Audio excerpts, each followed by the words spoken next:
Good morning, guys. It's an early morning in Jerusalem. We're going to talk a little bit of theology.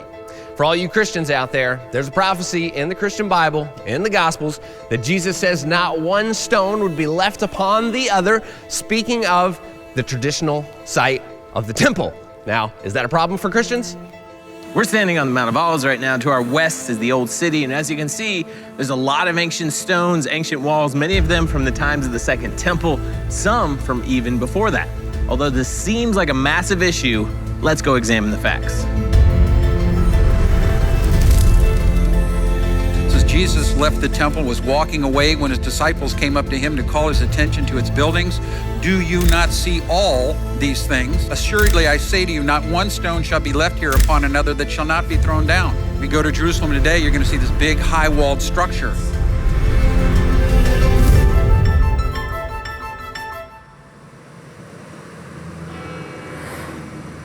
In Matthew chapter 24, verse 1, we read the following. Then Jesus went out and departed from the temple, and his disciples came up to show him the buildings of the temple. And Jesus said to them, Do you not see all these things? Assuredly, I say to you, not one stone shall be left here upon another that shall not be thrown down. Now, if you believe in the alternate location theory, this creates a pretty big problem, right? Everybody knows the Western Wall, the Wailing Wall, is in the old city of Jerusalem, still stands today, and some of the lower stones of the wall probably stood around the times of the Second Temple, or you have the other side of the Temple Mount complex, the old city, like where the Eastern Gate is standing, and we know that some of the stones near the bottom were still here at the times of Jesus in the Second Temple. So this creates a big problem, right? Because is Jesus wrong, or did something else happen in history? Well, there's several explanations, the last of which is the one that is the strongest.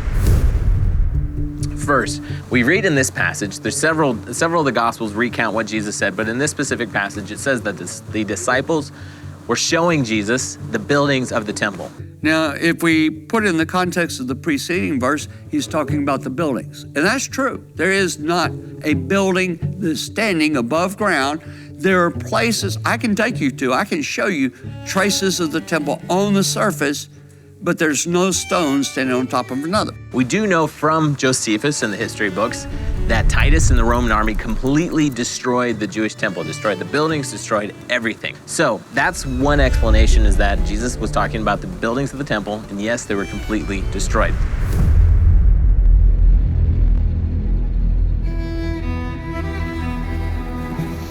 In Luke chapter 19, verse 41, we read this passage.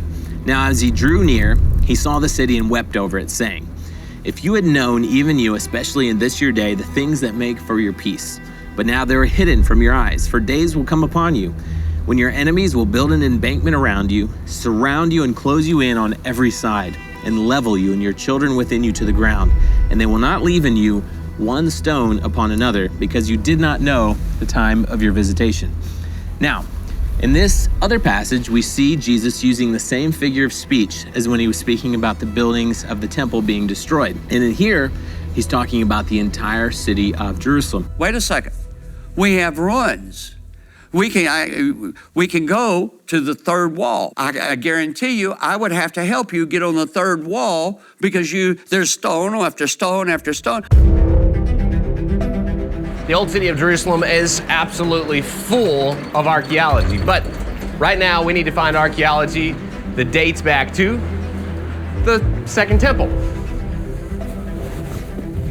So here in the old city of Jerusalem, we still have an ancient wall dating back 2,000 years. This wall, dating back to the time of Ezra and Nehemiah, would have seen both the First Temple and Second Temple, and as we can see, we have rocks still on top of one another.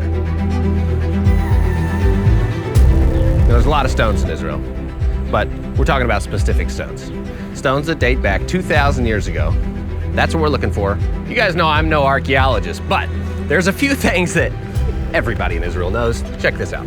This border around this rock, a frame, it goes back to King Herod. Check it out. Ancient staircase dating back to the Second Temple period, 2,000 years ago. All of this, 1, 2, 3, 4, 5, 6 layers of wall, all from the Second Temple period. Rocks stacked on top of each other. Stacked on top of each other, stacked on top of each other. 1, 2, 3, 4, 5. Rock 1, rock 2. 1, 2, 3.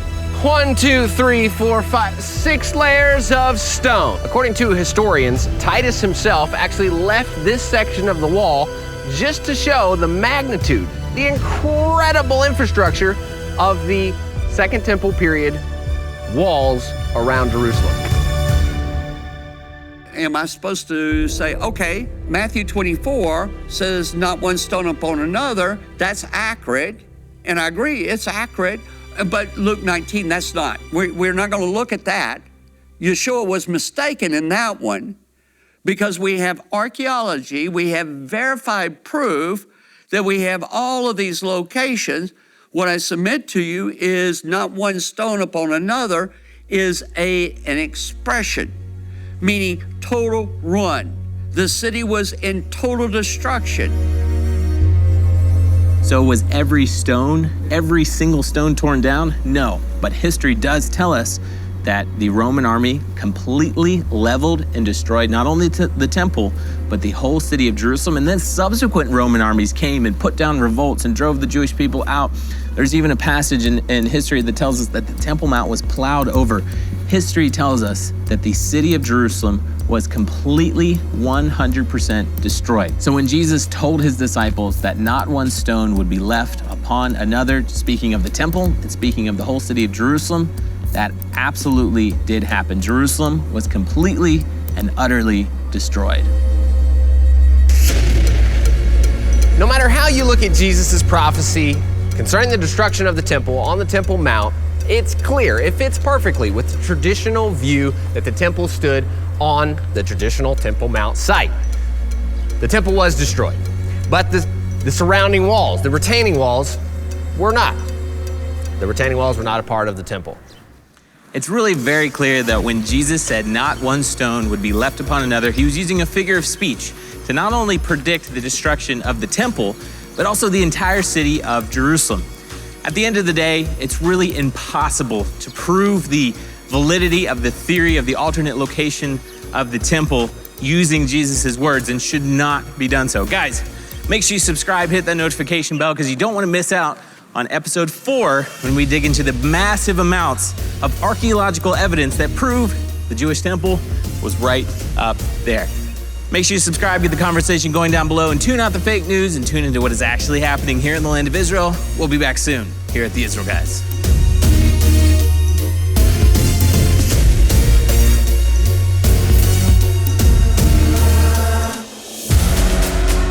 By now, you should be 100% convinced that any theory that says that the Jewish temple is in any other location aside for that of the Temple Mount's traditional site is absolutely impossible. This is a worship area underneath there that they've just discovered. But Eli cannot say that this is the temple. We're good friends.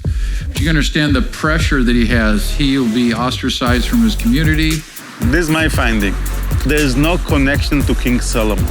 The end of this place, it's 8th century BC. In the time of King Hezekiah, we talk about Abraham time, it's go back to Melchizedek time. The evidence is there. The evidence that shows that the Temple Mount is exactly where we say the Temple Mount is located. Thank you so much for watching. If you haven't done it yet, make sure to check out episode 1 or episode 2 in this series. We have 3 more episodes coming out, so you want to make sure and watch the entire thing. If you want to go deeper about the temple in Jerusalem or the location of the temple, we've got links down in the description below, links for Joseph Good, who you saw in this series, links for our good friends at Cry for Zion, who are advocating for Jewish prayer on the Temple Mount today. And also another resource that I think you guys will love. It's a book that was written by my brother, Ben Hilton. He's also the director and filmmaker of this series you're watching, and it's called Jesus Loves the Temple. It's just what you think it is, all about how our Messiah, Yeshua, Jesus, absolutely loved the Jewish temple in Jerusalem, and he has a big heart for it, and he wants you to too. So make sure you check out all of these links down below. As always, thanks so much for watching. Don't forget to subscribe so you don't miss out on any upcoming episodes.